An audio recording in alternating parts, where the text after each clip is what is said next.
In today's video, I'm going to teach you how to delete your Amazon account. If you've decided that it's time to permanently part ways with Amazon, either for privacy reasons or you're just looking to minimize your digital footprint, you're in the right place. This step-by-step guide will walk you through the entire process of closing your Amazon account while ensuring all your data is deleted. So let's dive in and make sure you do this the right way. First, you'll need to initiate the account deletion process from a specific page on the Amazon website. You'll want to navigate to the Close Your Amazon Account page. Finding this page directly on the website can sometimes be a bit tricky, so you might want to do a quick web search to get a direct link or locate it within Amazon's help pages. Once you've found the page, that's where the process officially begins. Now, you'll need to sign in. Log into the Amazon account you want to close.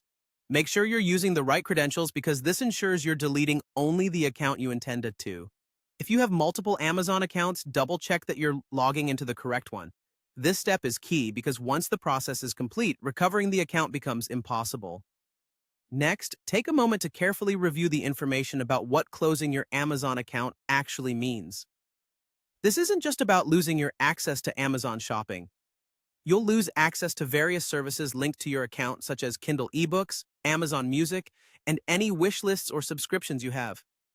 Amazon does a thorough job of outlining these consequences, and it's worth it to read everything, so you're completely aware of what you're saying goodbye to.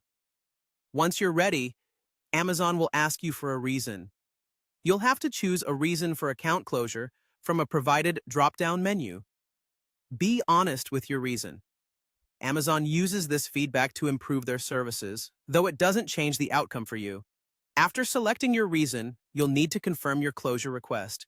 Check the confirmation box that clearly states you want to permanently close your account and delete your data. This is where you confirm that you've read the consequences and are ready to proceed. Then, the final step on this page, click the Close My Account button. This action finalizes your request, but don't head off just yet. Depending on your contact preferences, you may need to confirm this final step via email or text message. Keep an eye on your inbox or mobile phone for this confirmation prompt. This is the last safety net Amazon provides to ensure you seriously want to proceed with the deletion. And there you have it. You've now completed the process for deleting your Amazon account. Remember, this action is permanent, so take this step carefully. Thank you for watching and hope this guide was helpful for you.